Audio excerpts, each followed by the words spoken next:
Is it time for Australians to get excited about 8K TV? And what happens to the suburbs that NBN put in the too hard basket?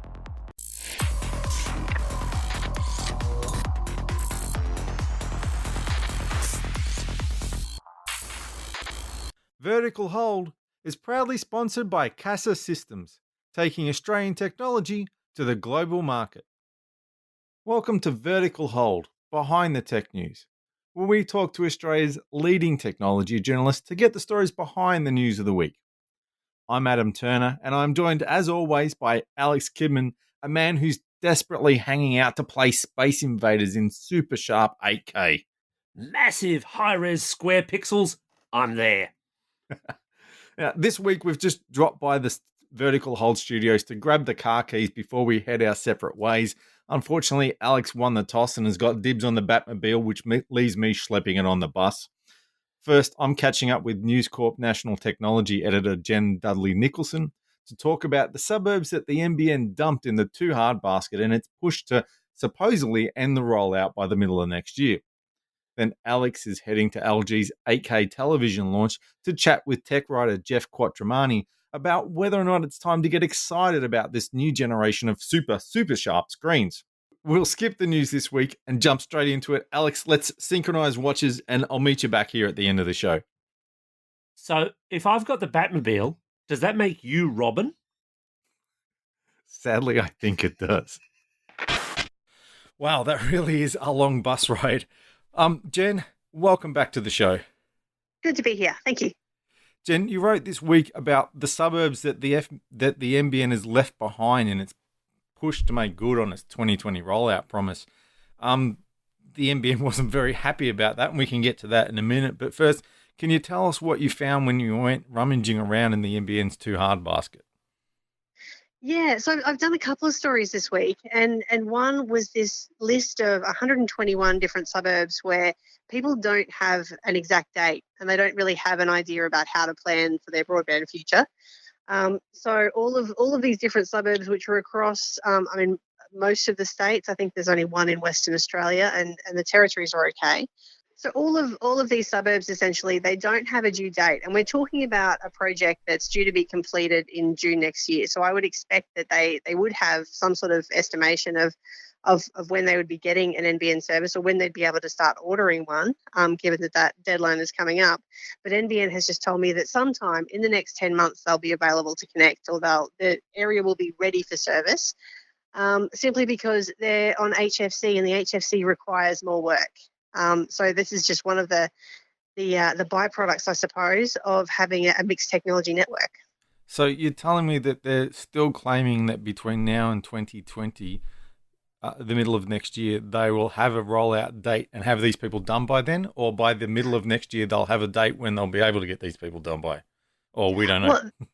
Well, it changes seemingly every time I talk to them. But yeah, what they have said to me, at least in response directly to this when I was putting this together, was that in the next 10 months, they'll get a due date and they'll be ready for service. And that, to the NBN Co, classifies them as ready to go and completed, the build completed, even though they haven't connected.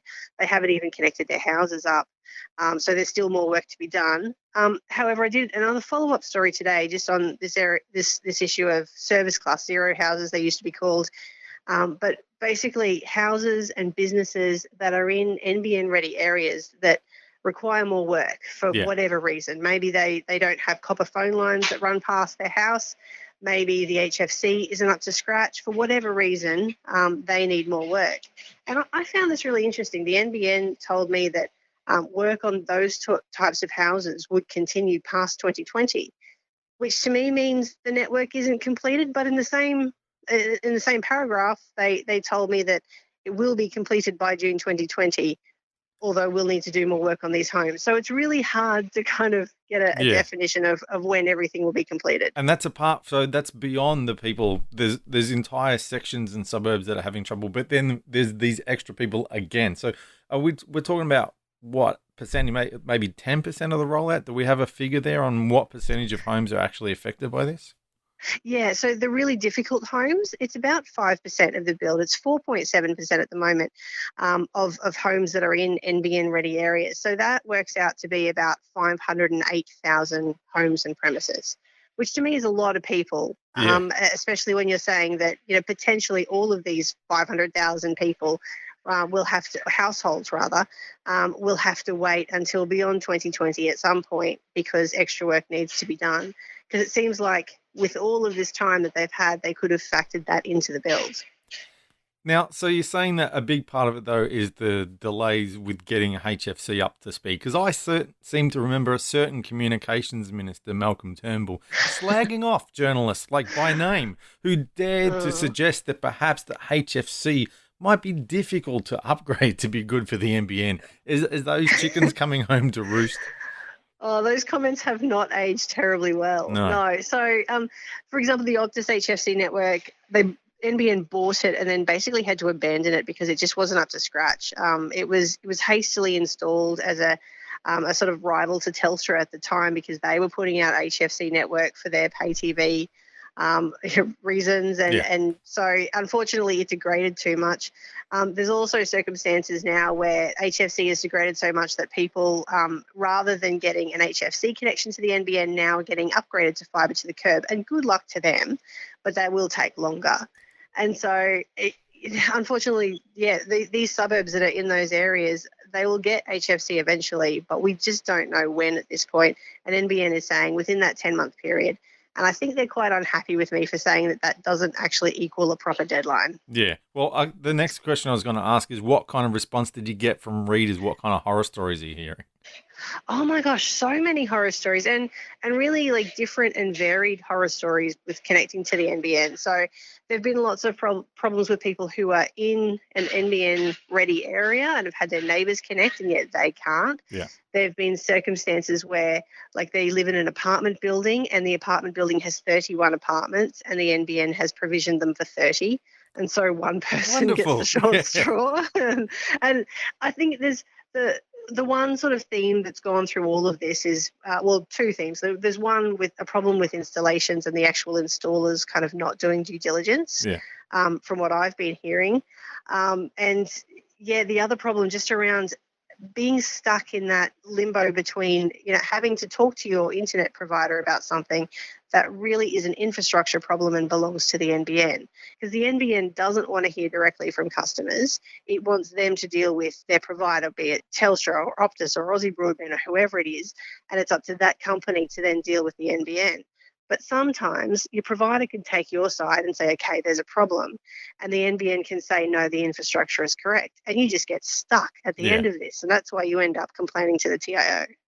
Who seem to be pretty bloody useless. Well, they've got a lot of complaints on their hands, unfortunately. They don't have the power to do anything. From my discussions with them and the articles I've written about this, the TIO can basically tell everyone to get back to the table and keep talking, but they can't force them to reconnect you if you've been cut off when you shouldn't have been. I have heard, I haven't experienced it myself, but I have heard a lot of people saying that, they went to the TIO, they went to the NBN, they went to their provider, they didn't get any resolution. So a lot of people have sort of really had to think of creative solutions in order to get themselves hooked up to this network. And it's worthwhile noting in all of this that you have to hook up to the NBN if you want a home broadband and home broadband and phone service at some point. Because after your area is deemed to be ready to disconnect, then all of those services from other means like ADSL and cable, they all get disconnected. And so if they're disconnected and you're still in this position where you're trying to fight the good fight and get NBN to connect your home or your area correctly, then I'm sorry, then you're stuck back on 4G and 5G and hoping for the best. And if you turn around later after the deadline and say you want some kind of cabling run to your house, they're going to expect you to pay for it, aren't they? Like thousands. Oh, absolutely. And there've been circumstances I've heard over the past couple of days too where people have said that the NBN said that, no, you didn't want NBN and so we didn't run a line into your house. And that's a horrible situation to be stuck in. They have to provide notice. And unfortunately, I think in some of these circumstances, it's going to be best for people to do a lot of research before they sign up to this thing. So maybe you do need the full 18 months that you're supposed to be given before the disconnection connection date sort of rolls into your neighborhood. Just to sort it out. I've come across people who've been connected to the NBN and then their service got cut off. And then when they contacted their provider to get it reconnected, they were told they were never on the NBN. I've heard this story more than once. It was like some ghost connection that never existed. And so we can't put you back on it and we can't put you back on the other stuff. So you're stuck with nothing. That is an absolute nightmare. And there's been so many varied nightmares. Like it really sort of, and I know that this is a big project and it was always going to be a big project. I do wish that the NBN would be a bit more transparent in all of this, because the complaints process really seems to differ depending on what provider you have. The outcome that you get seems to differ vastly depending on, what installer you've got that day or what the NBN happens to be feeling like that day. I'd love there to be some more rules in place so that you could actually, formalise a complaint, have it followed up, and maybe sort of, give people a bit more leeway so that they can actually investigate these things in person and make sure that you're connected up properly, rather than going back to that old chestnut of it's probably a problem inside your house, go and fix it. Yeah, and we all know how much the NBN loves constructive feedback. Oh my gosh. What was the response from the NBN when you wrote these stories this week? Oh, the response has been absolutely brutal. And as a journalist, I think most of us who've reported on this space are aware that the PR for NBN Co can be quite aggressive. I was not prepared for their response to my story this week. So they've sent, they called me, they sent emails to me, to all of the masthead editors around Australia, to my boss, to people who weren't my boss. I've actually had someone from a TV station forward on an email about me that was sent to them. I don't work for a TV station. They did spell my name wrong, though, so that's something. So it's gone. The complaints about my story have gone far and wide. And the weirdest thing is I didn't expect it, because I wrote this from a publicly available document. I called the NBN. I checked with them. I emailed them. I included their quotes. I included quotes from the CEO. But apparently, yes, I'm a troublesome journalist, as you are, I expect. Yes, wear it as a badge of honour. Okay, maybe we should actually get badges made. I think we should. We'll start a support group. All right, Jen, well, good luck with that, and I hope your credit cards don't get cut off and they stop serving you in your favourite cafe. Look, I'll always have mobile broadband, right? So I'm chatting with tech writer Geoff Quattromani at an LG TV launch with a little bit of a difference, because they've come out very aggressively towards their competitors, and usually there's that kind of, and here's brand X. But in this case, they're really deliberately targeting their competitors, specifically Samsung. First and foremost in the LED TV space, which is the lower end for LG, because they have those beautiful, beautiful, very expensive OLEDs out there. What impressed you? Look, it was interesting. This is an LG event with as many competitor brands TVs as there were LG TVs in the room. So side by side, Samsung versus LG. Really impressive the way that they were comparing exact footage across both televisions, but also pausing it so we could actually get up, look around the viewing angles, have a look at the contrast, and really understand what we were seeing in front of us. Because these two TVs were on price, actually not that close, but on ranking in their lineup, it was premium for Samsung and not the best TV that LG could offer. So very interesting comparison to do. These are still reasonably high-end TVs, though. I think when most people go out to buy a TV, they're looking kind of in the probably $500 to $2,000 price range, I think is fair to say. I agree. This is a bit more than that again, though, isn't it? It is. So these were 65-inch TVs. The LG one was cheaper at, I think, $3,100. And then the Samsung Q80 was around the $4,000 mark. So we are talking about very expensive televisions. Yes, we're comparing two very good TVs and nitpicking at them.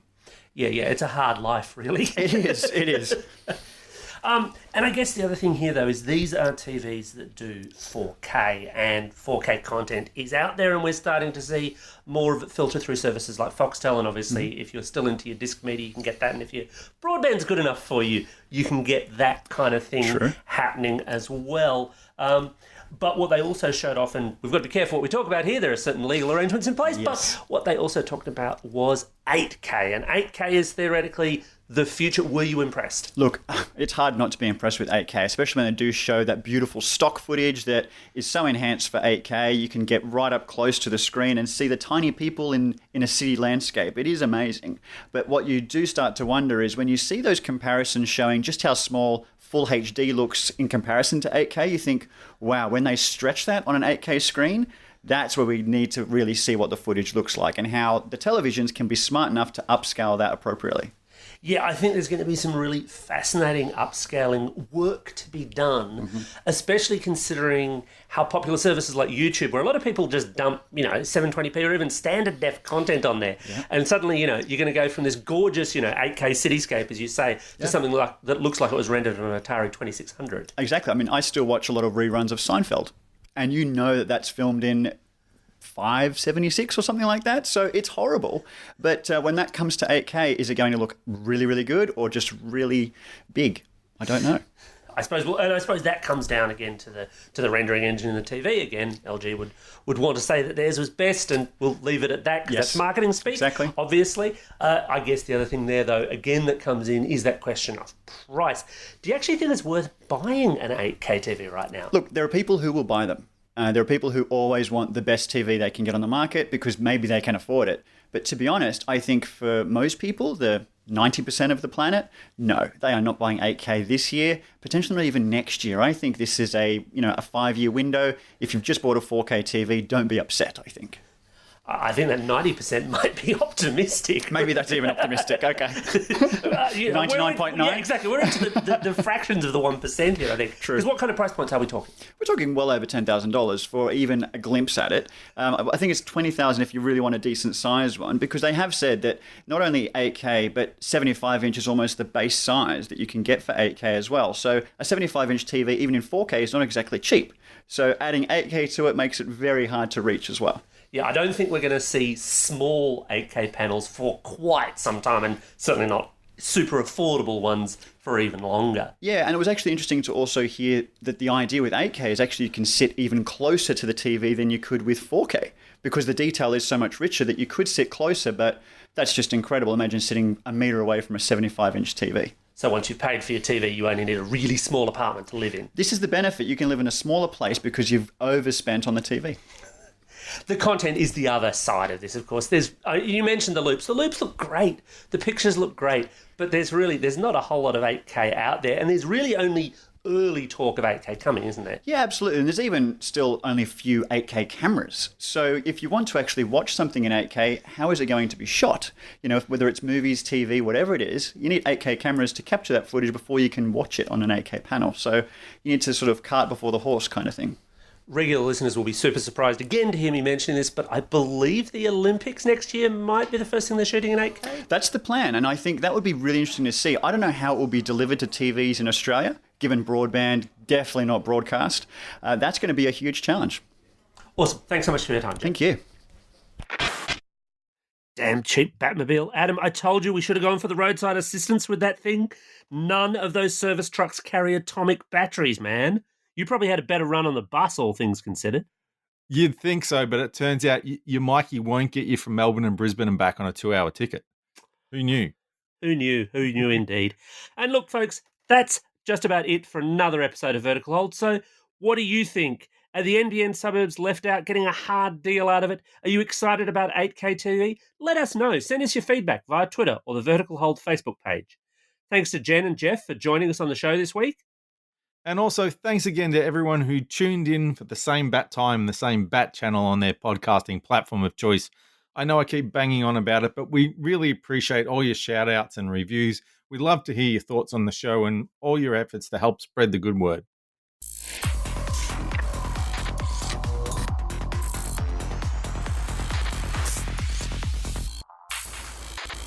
Vertical Hold is proudly sponsored by Casa Systems, taking Australian technology to the global market. It's just this bit, but I've got headphones in, so I'm okay. I've got. I can find mine up. Can I hear a kookaburra? Am I going crazy? No. That's my end as well. All right, so I've written an intro. It's still going. Yeah. It's. That's peak Australian podcasting right there.